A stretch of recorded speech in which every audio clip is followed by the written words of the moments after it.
Okay, we are now live. So I think we're going to try and do this as quickly as possible before my broadband goes. So apologies to anyone who's been waiting. This is this week's episode of Tracy Talks To, and I am delighted to be joined by Alison Turner, or Anya Lipsker, or AK Turner, and Matt Arlidge, or MJ Arlidge, and Gillian McAllister. So thank you guys for coming out. Apologies for the technical issues we're having, but that's BT broadband for you.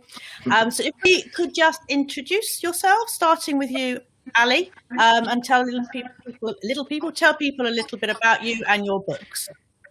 Sure. So I am Ali AK Turner at the moment. It gets complicated. I started out as Anya Lipsker about 10, 12 years ago to write a trilogy about a Polish detective based in London. But my latest book, which came out just a couple of months ago, is called Body Language. And that's set in set in a London Camden mortuary. And my lead character is Cassie Raven, who's a sleuthing goth girl mortuary technician who thinks she can talk to the dead. Thank you. And Matt?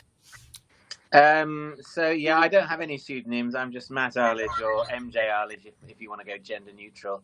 I write the Helen Grace series of serial killer novels, which the first one, Eeny Meeny, came out in 2014. And the 10th one, Truth or Dare, comes out this June. Lovely, thank you. And Gillian?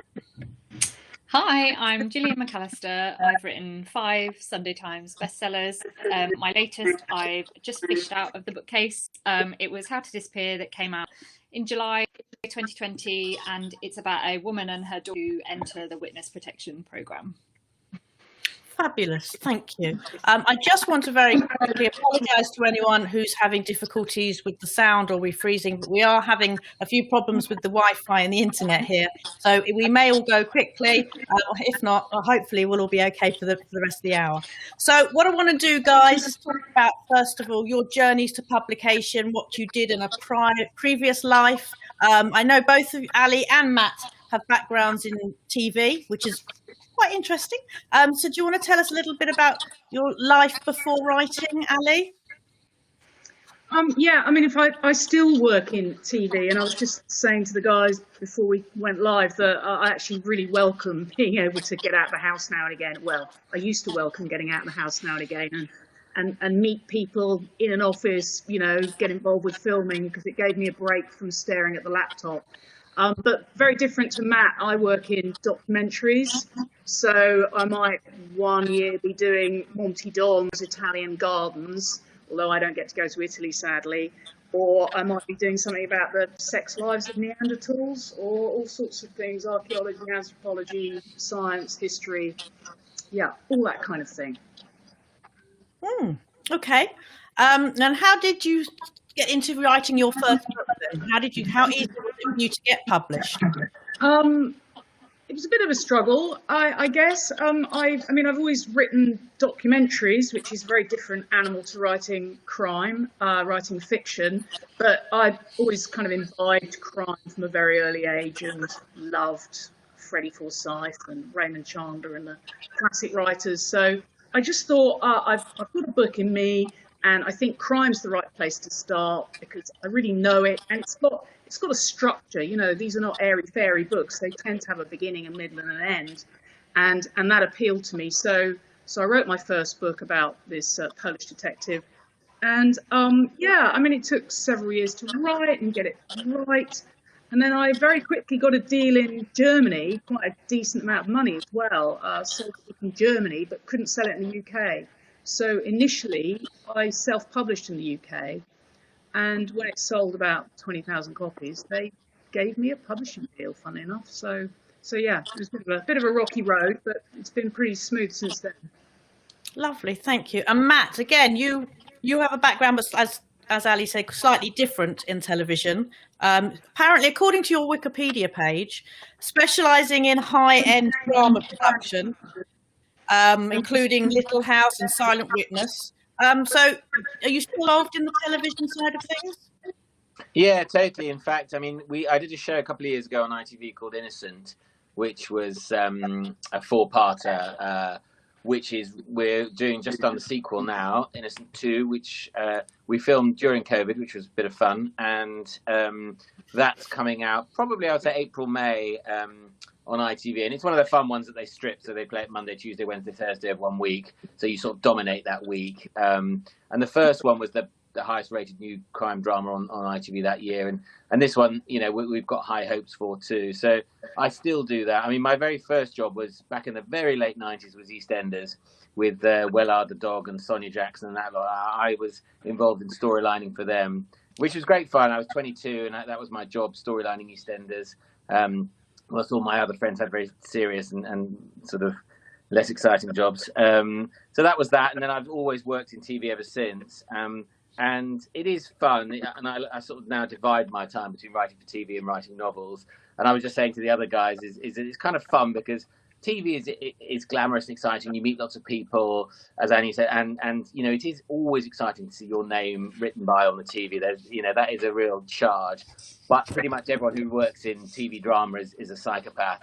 So it's quite fun to treat very happily to publishing where everyone is delightful and lovely. So I like dividing my time between the two. Lovely. And Gillian, not in television. You were Not in television. Tell us about your exciting law career, though. Well, it wasn't too exciting. Refinancing bank finance against buildings is what I did. So I would do the due diligence for the banks and the owners of the buildings mostly. I was quite an unhappy lawyer, which I can say now that I've left. No boss is watching anymore. So I wrote a novel actually while I was off sick. I had glandular fever really seriously. I sort of kind of killed a year of my life, a little bit like lockdown actually. It was very similar. And I wrote a novel then, which I didn't get an agent for, but I got a little bit of agent interest. I got some sort of personal rejections. So then I wrote another, and I got taken on by an agent, but she didn't sell to publishers. So then I wrote another, and that one did, and I got a 2-book deal with Penguin in 2016. So yes, it was a little bit of a rocky road, and then I sort of clung on in the law for a few years, really, a few years too many, and then finally left in 2018. So been a full-time author now for nearly 3 years, which is crazy. Lovely, brilliant. Now we're going to talk about your latest books, or the books that are coming out now, or even with you, with Ali. It came out. Body Language came out a couple of months ago, didn't it? November or something. So can we talk more about that book and the beginning of a series, isn't it? So if you can just tell people more about your characters and the inspiration behind that book. Yeah, sure. I've always liked forensics, the science behind crime, and it seemed to me that, you know, while there's plenty of pathologists as lead characters, there's never been a mortuary technician. And for my first series, I went to a post-mortem and witnessed post-mortem, which was pretty hardcore. And there was a mortuary technician there in the background, and she had already said to me, look, if you're going to fall over or throw up, can you let me know? Because, you know, I'm always having to catch people or get them away from the bodies. And I said, no, I'm not gonna do that. And she went, mm-hmm. And while I was standing there over this open body with the pathologist, she was in the background, and I just kind of looked at her as if to go like, see, I'm doing it. And she just gave me a very sardonic look back. Anyway, for some reason, she stuck in my mind, and she became the inspiration really for my current character, Cassie Raven, who's a mortuary technician, which means that what people don't realise is that mortuary technicians cut up the bodies. They actually do the evisceration, they take the organs out for the pathologist. That's in the routine for post-mortem cases, not the ones that are immediately a forensic case. And so they know a hell of a lot about the bodies, and they can pick up things that the pathologist doesn't, because the pathologist can sometimes have 20 minutes to do a routine post-mortem and can miss stuff. So it was a bit of a labour of love. It took me about 4 years to research and write, and I had the amazing help from a mortuary technician called Barbara Peters, who's an award-winning APT, as they're called. And it really is, it's a very, very skilled job.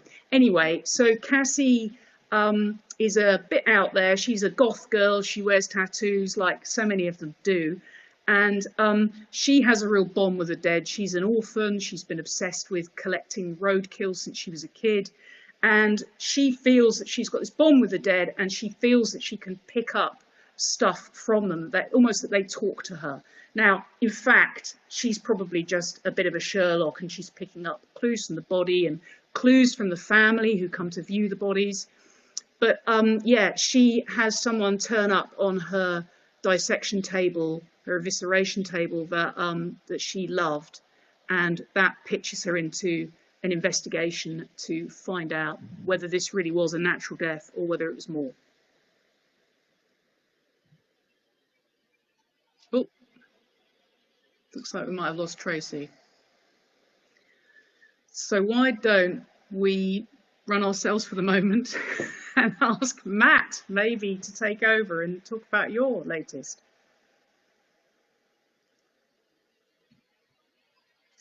Oh,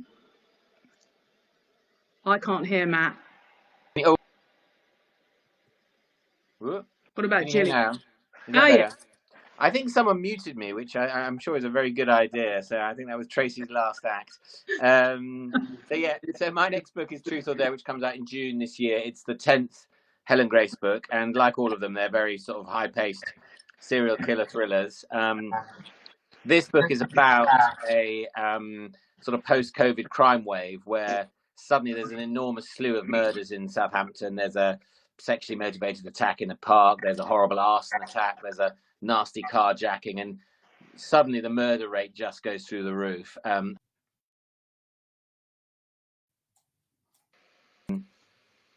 Hello. Are we back? Hello.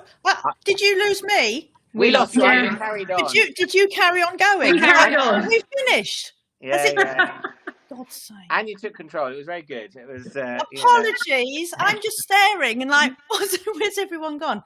Okay, so what are we up to? I'll carry on. Matt was chatting. I was mid-flow. No, I was just saying. I was just talking about Truth or Dare and this huge crime wave of murder that sort of dominates Southampton, and it looks as if finally sort of law and order has broken down and Helen has lost control of the city, and then she sort of slowly starts to piece things together, but soon realizes that the perpetrators of these crimes have never met their victims before and have absolutely no motive for killing them. So it seems genuinely as if the world has suddenly gone mad, and she then has to work out why this is happening and whether there is perhaps a sinister puppet master behind the scene who is engineering all these seemingly random acts of violence. And as I say, it's very high concept, very supercharged serial killer thriller. And I'm really excited about it. And as I said, it's the only and hopefully last novel I've written in a garden shed because of lockdown, but I'm very proud of it. Well, I just want to say I've missed all of that, but I will watch it back later and then find out if I want to read the book. But thank you. It was marvellous. Brilliant. Apologies to everyone. This is BT's issue. And obviously, if it happens again, just keep going without me because obviously you don't need me. Gillian, now your latest book was one of my favourite books of the year, and I was absolutely blown about. And so tell everybody about that because it's absolutely phenomenal.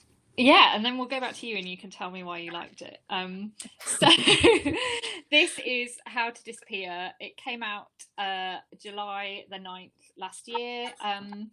It is a book about a 15-year-old who is the sole witness to the murder of a homeless man by 2 Premier League footballers. She decides to do the morally right thing and testify, and her evidence falls apart on the stand and her name is leaked to the press. And footballers, not liking women telling lies on witness stands sometimes, they set up a group to find her, and she is put into witness protection with her mother. But her family is a blended family, and her stepfather has a child from a previous relationship. So the family is split across witness protection, and they use burner phones to keep in touch because of how much they love each other.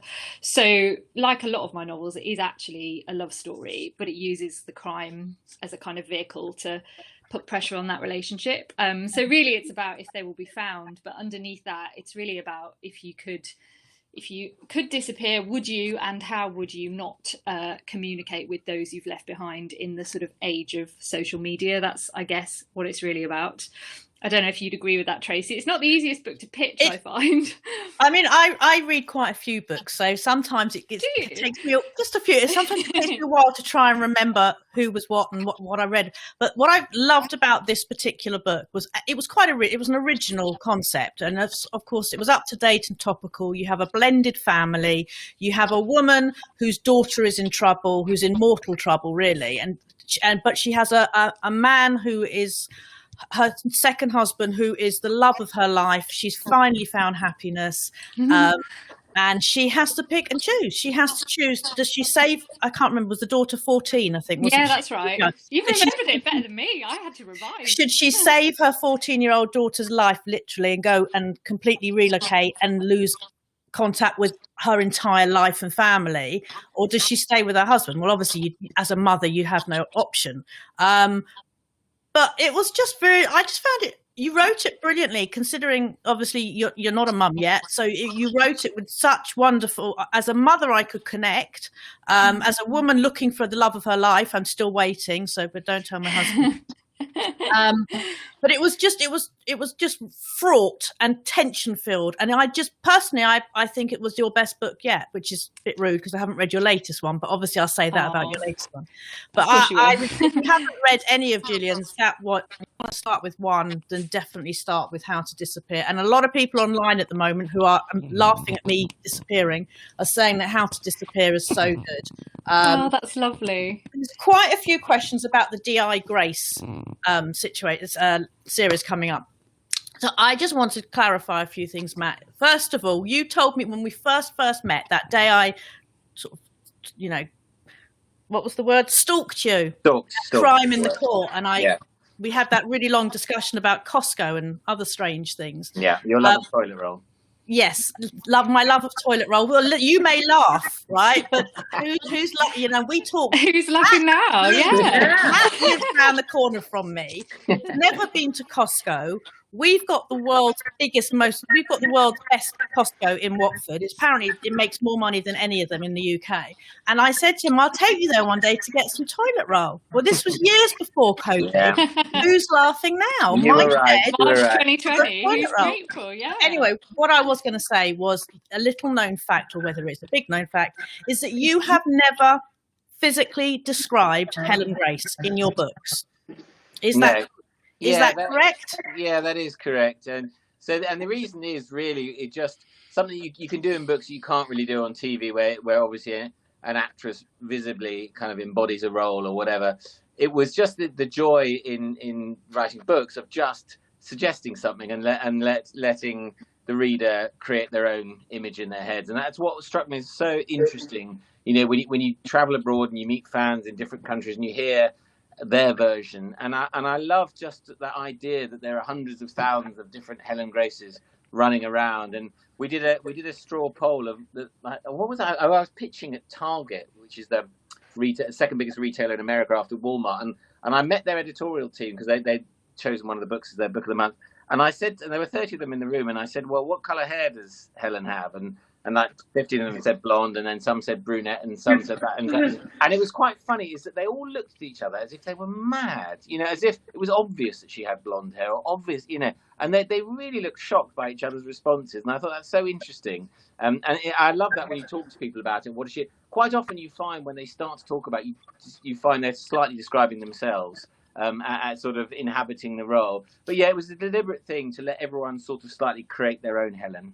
But do you think that the fact that you have given the certain things of what we know, she's an older lady, she rides a motorbike, she's into S&M, and she's got issues from her past. Are you modelling this on anyone you know? Or that doesn't really. But I think when I read this, my preconceived concept is it's Helen Mirren. That's in my head. Oh, yeah. Not that she's into that. I'm not suggesting in any way, shape, or form that she's into that. But if I've cast her in my head on a bike in her leathers, going down to get her back whipped and whatever, and that to me is Helen Mirren. But now you're saying that she could be dark haired, which is really strange. Well, the latest book you talked about whilst I was off doing a wee or whatever.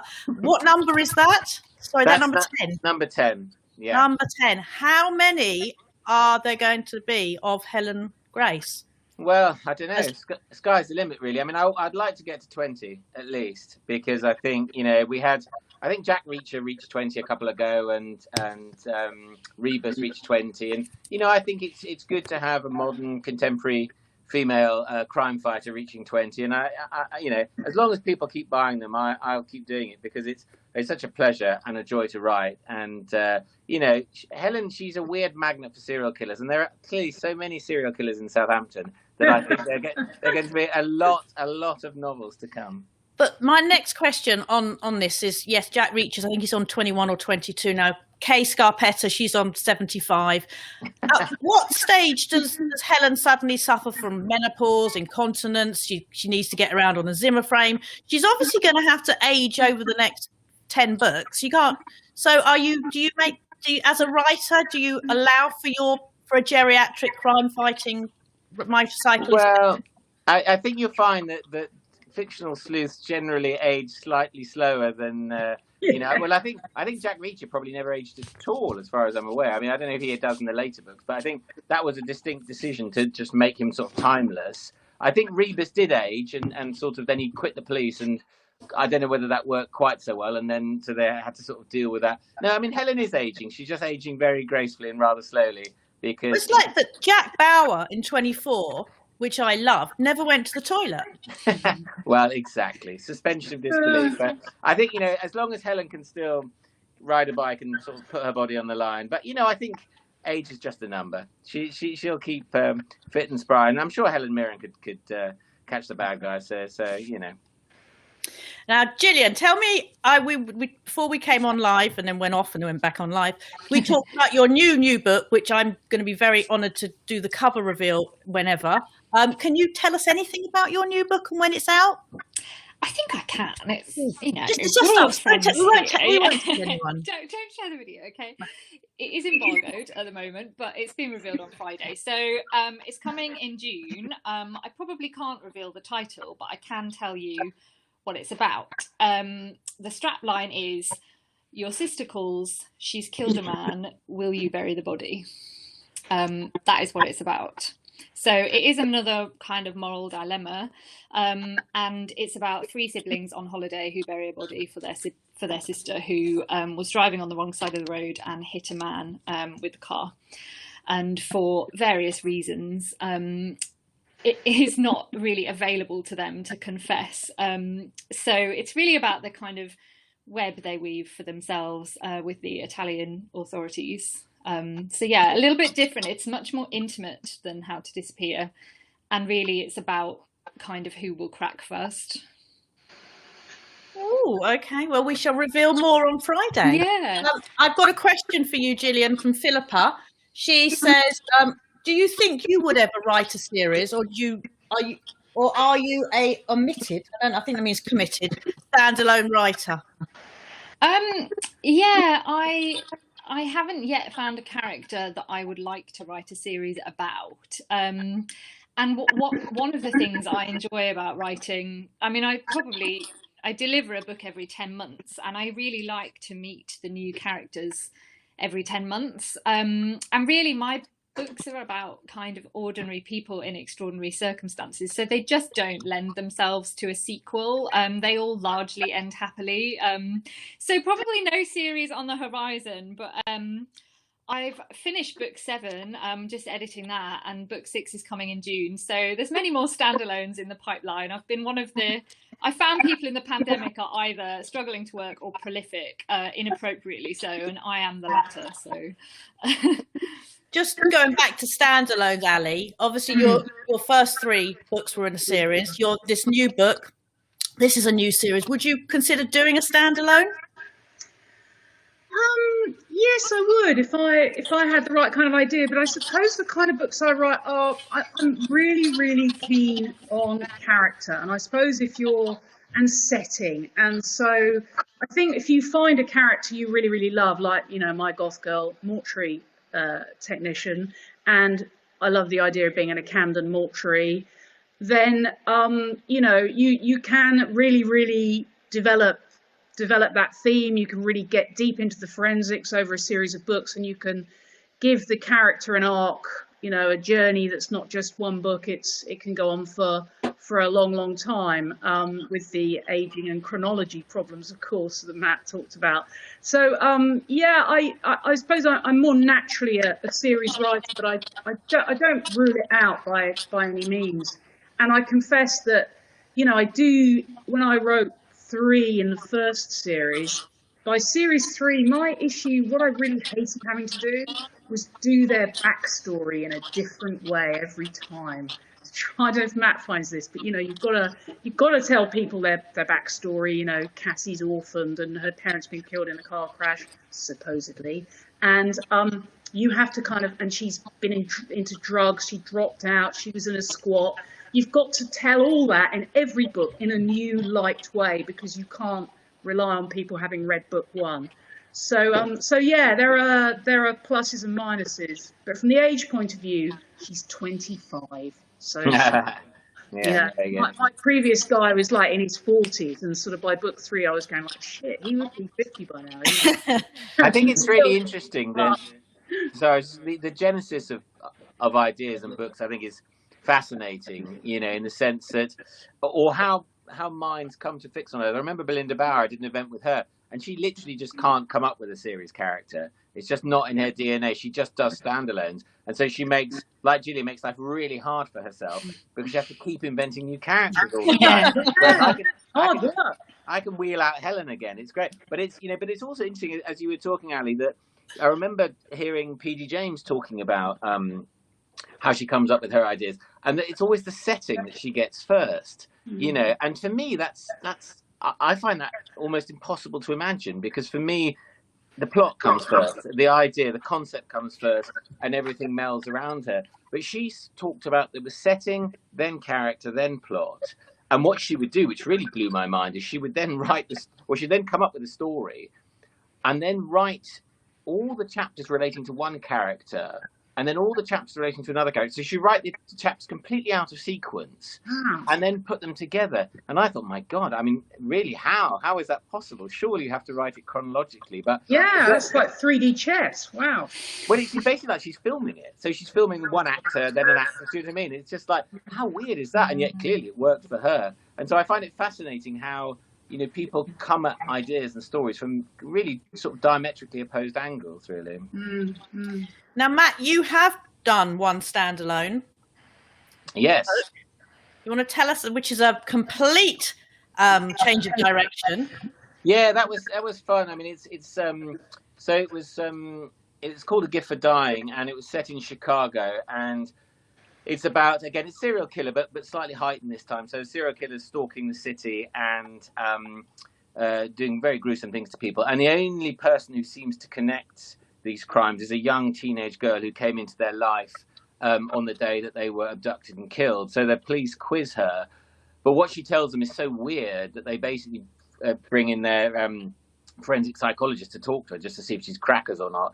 Because what she says is that basically she can foresee death, and if she just looks at someone, she knows exactly how and when they die, and that the reason she came into these people's lives is that their death were imminent, and she was trying to warn them, essentially. And so obviously that goes against the grain of everything that Adam, the forensic psychologist, believes in, and they have these very sort of difficult sessions together, and culminating in a moment where he asks her, do you know how you die? And she says, yes, I'm murdered. And he's shocked by that. And he says, well, who murders you? And she says, you do. And that's sort of the hook for the book is how this beautiful, lovely guy who wants to help her will ultimately end up killing her, despite the fact that she's a force for good.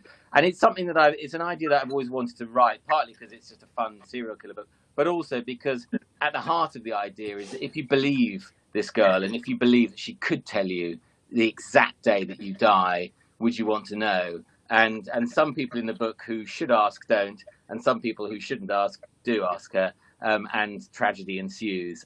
But it's a fun sort of parlor game to play with people, because I would assume most people would say, no, I don't want to know. But actually, a surprisingly large amount of people say, yes, I absolutely would like to know, so I can start sort of planning and live my life at the right pace and all the rest of it. And it's, you know, so it had a sort of mythic quality, which I really enjoyed. Plus, I wrote it in American English, which meant I got to misspell everything, which was fun.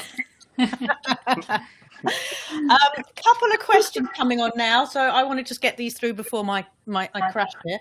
For Gillian from Ellen, Devonport, which of your characters is your favourite and why? And I would presume you're going to say what everybody says is the book you're writing at the moment is your favourite.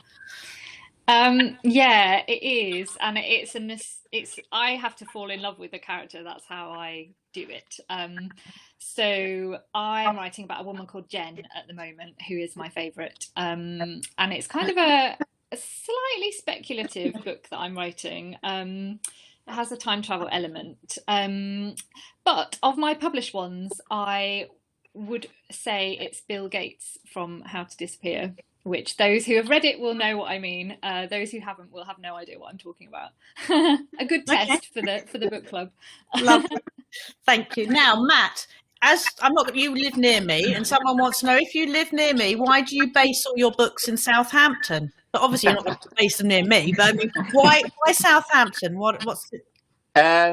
So, well, it was partly a boring practical decision, is that so many towns in the UK have fictional detectives already that you have to choose carefully if you're going to go for a series character. And Southampton was available. So Watford's nice. Watford is lovely. Yeah, Watford's lovely, but the price of toilet paper is very high. So Not at Costco. Not at Costco. I wouldn't go there. No, Costco killer.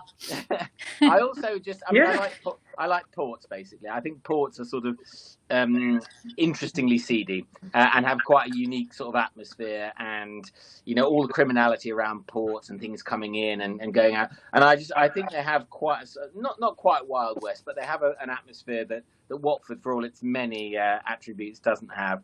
So that's why I went for Southampton. Lovely.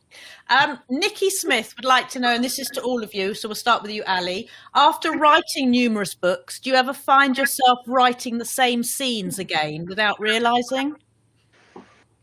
Gosh, that's a good question. I don't know about writing an entire same scene, but certainly, having written postmortems in the past, and then having to write tons of postmortems in the Cassie Raven books. You certainly have to think, right, how am I going to spin this differently? She performs about 10 postmortems in a book, and I have to find new ways of getting into that that aren't just, she starts with this cut and that cut and all the rest of it. So yeah, you do have to bring the changes when you do that. And Matt, I'm presuming she also means things like, obviously, Helen Grace being the reoccurring character and her team. Do you ever find yourself rehashing or do you ever just want to just start at book one? Someone's she said, aren't you just tempted to just bloody buy book one and read them through, and then you'll understand? Quite. I mean, that would be so lovely to put. Can you imagine? Nicely put. No, well, I think writing a series character is different, because there are certain things, if you're writing a series, that's the hardest thing in a way, is each book has to be really fresh and different, and yet sort of slightly the same as well. And I think some series you read and the books just are the same, and that's really irritating, because you think that you haven't really tried to mix it up. But Helen will jump on her bike at some point, and she will be alone with the killer at the end of each book. So it is about just trying to sort of ring the changes. I find the bigger problem is actually realise the paucity of your own vocabulary, and that you just use the same verbs and the same things all the time, and people then happily point that out to you and sort of humiliate you during the edit. But it's, I think that's the thing, is you just think, God, how many different ways can I use this verb, or how can I? And I think that's the thing that I find most difficult, and it's just, a testament to your own lack of vocab. Totally agree. Anita wants to just ask, Matt, if someone were able to predict your own demise, would you want to know? Absolutely not. No, never. No, I don't think I would want to. Okay. I would definitely want to know. Would you? Yes, totally. Weird. Yes.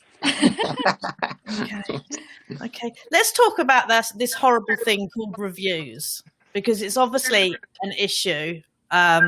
Especially, we're not, how do you deal with negative reviews? I mean, I would think, Gillian, probably as you're I'm going to say not youngest, but you've been writing the least. You're a newer author. Oh my gosh, you know what I mean? Your first book was published 3-4 years ago. Whereas the others are old hand. The others are, How did you deal, and have you changed your attitude? Do you read your reviews? Do you take them on board? Do you not read your reviews? Do you cry over your reviews? Yeah, I read every single one, and I regard it as a part of my job to know if there's a consensus. Definitely, you might get the odd twat who says, "Oh, the spine came broken from Amazon" or whatever. But if 100 people say about one book it was slow, you've got to listen, I believe. They don't bother me now because each one on Amazon has had well over 500, and so I think it works a bit like an inoculation. Like, there is nothing you could say to me about my novels now that would upset me, really, because I've had a lot of reviews and feedback, and I've sort of lived my life partly, my books have lived their life in the public eye for 4 years. But when I was first published, I was so obsessed with Goodreads, to the point where if I ever opened a browser on my phone, it was like Goodreads. Like, I just went all the time. And I read my first bad review on Christmas Eve in my car outside a friend's house in the before life, when that was possible. And I remember the reviewer's name. I remember everything he said. And it trashed my Christmas. So I'm very glad I'm not there anymore. But I don't know, it depends on your ethos, but I think that you just have to go through the process of having people slag you off, and then you come out with a kind of mild interest now in like what's going to be the thing that they all complain about in this book, because you write better when you read them and learn, I think. Matt, how do you deal with the negative or the stupid comments or the downright? I sort of, you have to treat them with a little bit of sort of equanimity, I think. I mean, the 5-star reviews, that's lovely. I think that the hurtful reviews are the 2 and 3 star ones that just sort of go meh, and you're like, oh, it was just a bit sort of boring. I do spend a lot of time reading the 1-star reviews for my own entertainment, because they are wonderful. And in fact, one of the highlights of this year in terms of lockdown was I sat down with my 2 kids and we read all my 1-star reviews on Amazon, and they found it hilarious that anyone would be so imaginatively rude. There was, my very favourite was written by a guy called Brendan Madden, if he's out there. And I'm just going to read you, because it is, I think, one of the finest pieces of writing ever. This was on Eeny Meeny. He said, "This is the worst book I've ever wasted my time on. The hero of the book is the most incompetent, insufferable waste of ink and paper I've ever read about. The best part of the book is the cover. Looks like it might be good, but it was written by a dimwit for dimwits. I feel stupider for having read it, and I can only hope MJ Arlidge's career ends as abruptly as my anticipation to finish this paperback toilet roll. I would write a better book if you stuck a pencil up my nose and dragged me down a mile of paper by the ankles." So, when you get 1-star reviews like that, they are to be cherished, I think. And I think that should be framed. I personally would have that framed above your yeah, well, I often read it out at launches and stuff that I do, because I just think it's, I'm going to track him down, and I'm going to invite him onto a Tracy talk, because that is, I'd like to see what he gives 5 stars to. Yeah, no, but I would love to know what's going on in his life and what happened on that particular day, and all the rest of it, because I'm sure it says so much more about the writer than the book, probably. Absolutely. And Ali, how do you cope with negative reviews or silly reviews?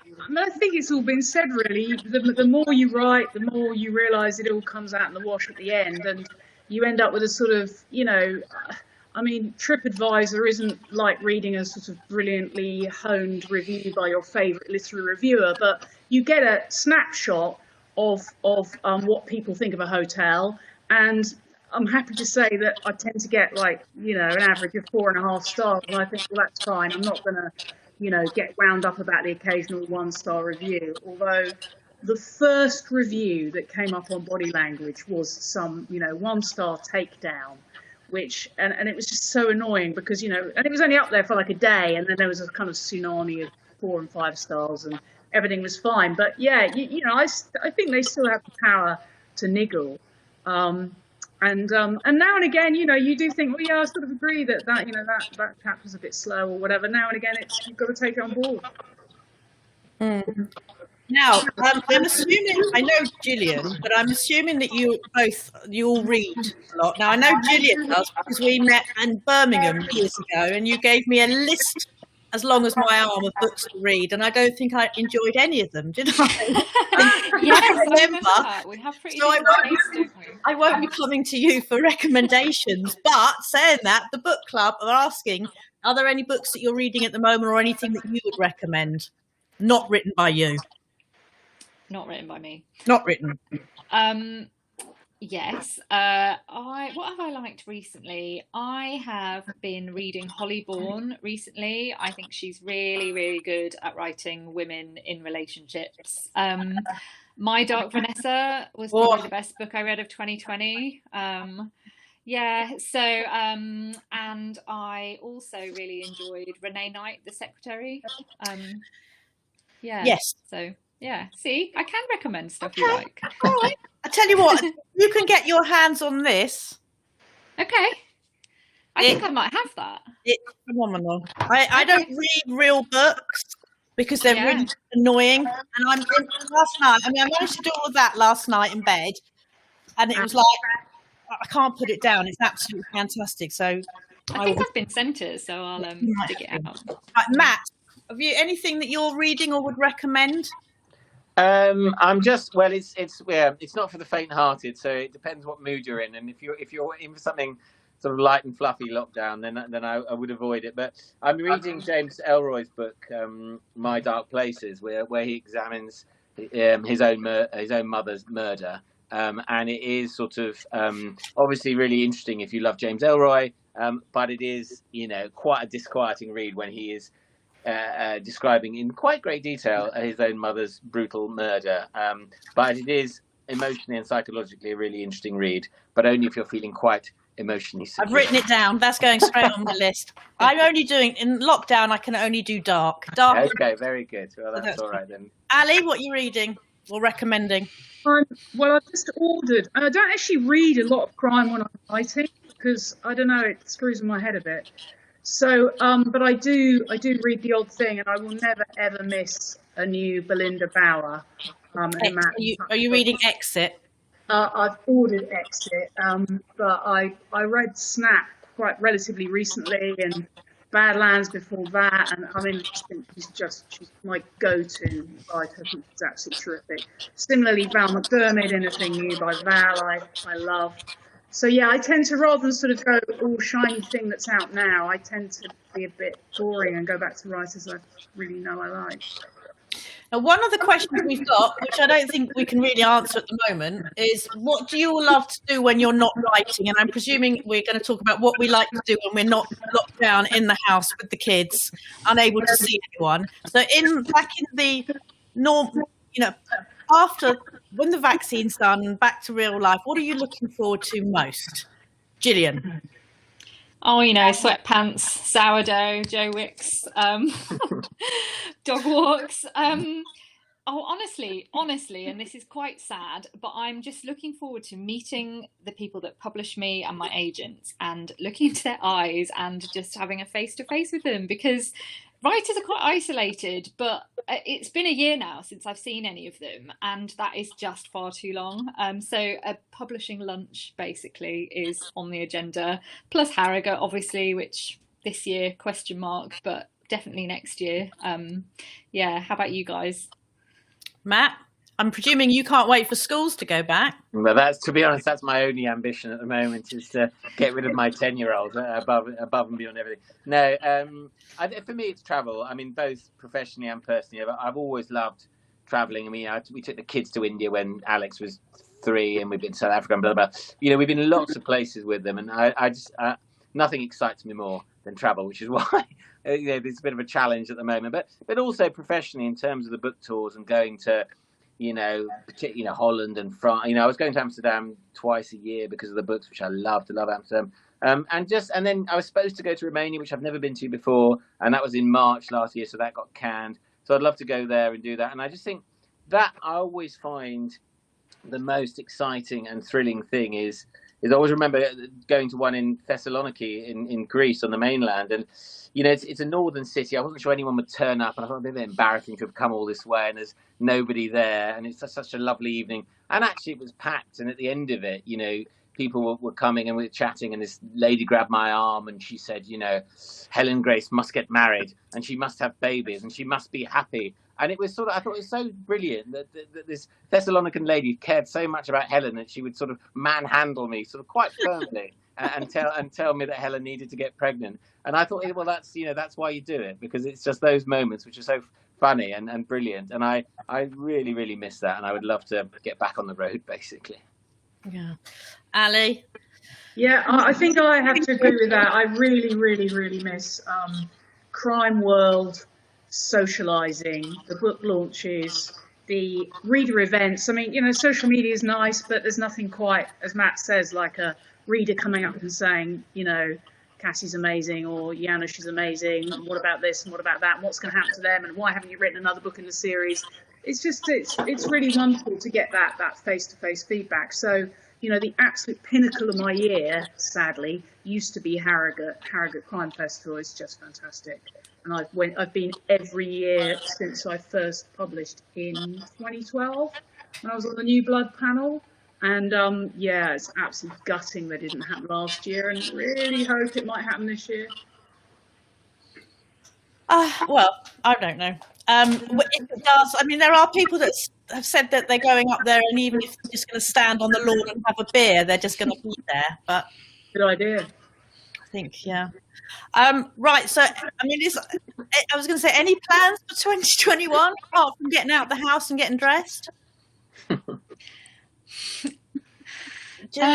Hard to say, isn't it? It's so difficult. Seems to be weirdly. You watching anything good on telly? Anything you're watching anything good?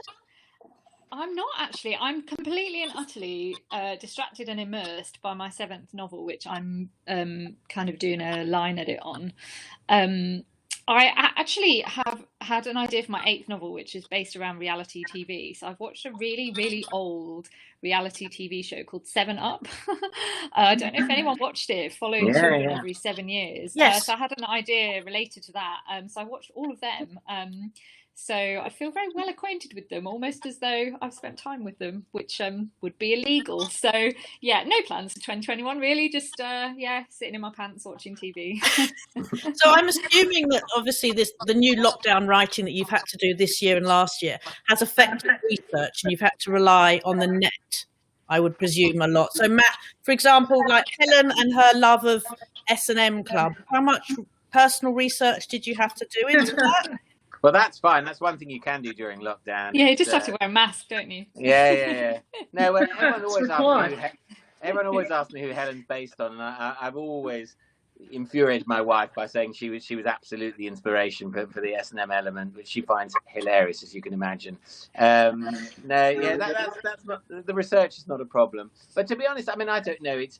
I'd be interested to know from the other two how much research is done in person. Because I suspect a sneaky amount of the research we do is done online these days, partly because there is, the resources now and people actually just sharing with blogs and all that sort of stuff. You can get so much first-hand testimony that's really powerful and interesting online that, whether you absolutely need to be stalking the dark back alleys of Southampton or whatever is a slightly moot point anyway. I think with a specialist book, yes, but I think for a lot of the sort of crime series books, a good little bit of online research and then your own twisted imagination kind of does the business.